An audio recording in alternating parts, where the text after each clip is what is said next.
Oke, kita masuk ke bagian ketiga, yaitu logika pemecahan masalah. Pemecahan masalah. Algoritma merupakan urutan logis pengambilan keputusan ya, untuk memecahkan masalah secara sistematis. Namun, pembuatan algoritma merupakan salah satu tahap dalam proses pemecahan masalah. Jadi, kalau kita lihat tahapan pemecahan masalah adalah sebagai berikut. Jadi mulai dari problem ya, permasalahan, kita punya permasalahan, kita analisis. Setelah kita analisis, kita rancang algoritmanya. Setelah jadi rancangan algoritmanya, setelah itu barulah untuk pemecahannya kita lakukan coding. Nah, atau implementasi. Dan tergantung nih nanti coding ini bisa macam-macam ya, bahasa pemrogramannya terserah. Pakai bahasa pemrograman apa sesuai dengan kebutuhan. Kemudian ada model input, proses, dan output. Jadi input itu dapat berupa input ya, sembarang input maupun hipotesis. Kemudian input tersebut dilakukan proses pemecahan masalah ya di dalam algoritma. Kemudian nanti setelah itu akan muncul hasilnya. Jadi dalam IPO model, algoritma bertugas untuk memproses seluruh input dan menghasilkan keluaran berupa output. Berikut contoh penyelesaian masalah. Diberikan permasalahan AX plus B sama dengan C, di mana A, B, dan C merupakan bilangan real. Buatlah algoritma untuk mencari solusi dari permasalahan tersebut.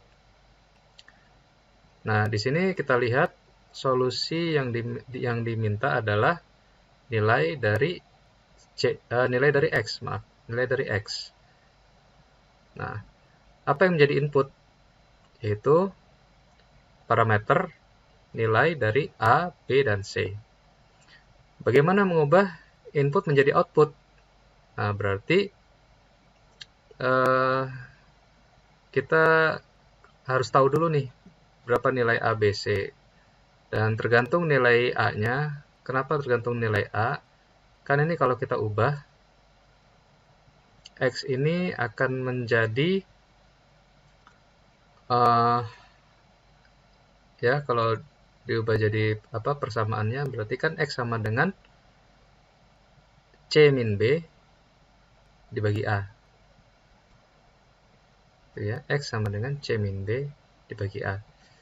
Nah, jadi tergantung nih A-nya positif atau negatif, nggak masalah. Yang penting A tidak boleh sama dengan 0.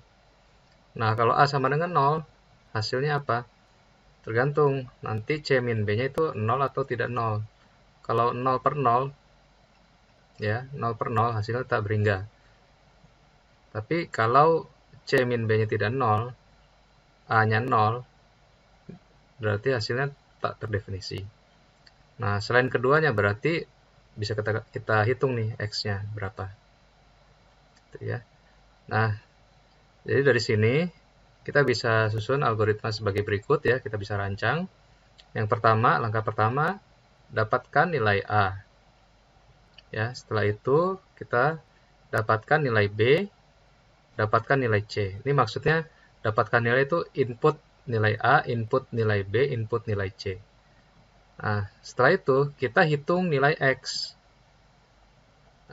Nah, muncul di sini percabangan nih, harus ada yang kita putuskan. Ya, apakah A-nya tidak sama dengan 0? Ya, ini penting. Kenapa? Karena untuk memastikan bahwa A-nya itu apakah nilai yang diinput sebagai A-nya itu 0 atau tidak. Nah, kalau A-nya tidak sama dengan 0, maka kita langsung bisa hitung, bisa komputasi ya nilai X-nya. X sama dengan C dikurangi B dibagi dengan A. Tetapi jika A tidak sama dengan 0, ya, maksudnya ini jika tidak itu artinya jika A sama dengan 0 ya, berarti kan jika tidak A tidak sama dengan 0 ya. Berarti jika A sama dengan 0, maka ya ini ada percabangan lagi nih. Kita lihat lagi, C min B-nya 0 enggak? Kalau C min B-nya 0, maka tampilkan X tak berhingga. Tapi jika tidak, ya, maka tampilkan X tak terdefinisi. Ya. Nah, inilah rancangan algoritmanya. Nah, dari rancangan algoritma ini, selanjutnya adalah tahap terakhir adalah coding atau implementasi di dalam bahasa pemrograman. Ya, gitu. Dan algoritma yang telah kita rancang ini, ya ini disebut dengan pseudocode. Ya, dari sini nanti ini salah satu contoh rancangan. Ya, rancangan yang lain dari algoritma itu kita bisa menggunakan yang namanya flowchart.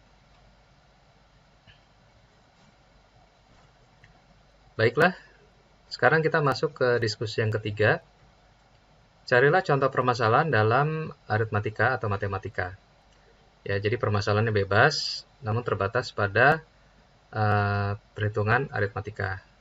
Selesaikan permasalahan tersebut menggunakan tahapan pemecahan masalah hingga perancangan algoritma. Nah, jadi di sini yang diminta hanya sampai rancangan algoritmanya. Jadi langkah-langkahnya apa saja untuk memecahkan masalah aritmatika yang telah dipilih sebelumnya. Nah, jadi seperti apa langkah-langkahnya? Ikuti contoh seperti pada slide sebelumnya.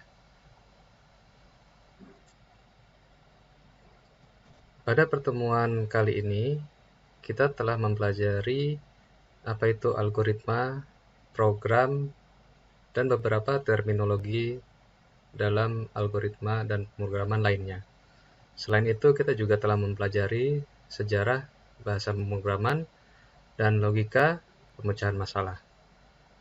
Cukup sekian perkuliahan kita kali ini. Sampai jumpa di pertemuan selanjutnya. Wassalamualaikum warahmatullahi wabarakatuh.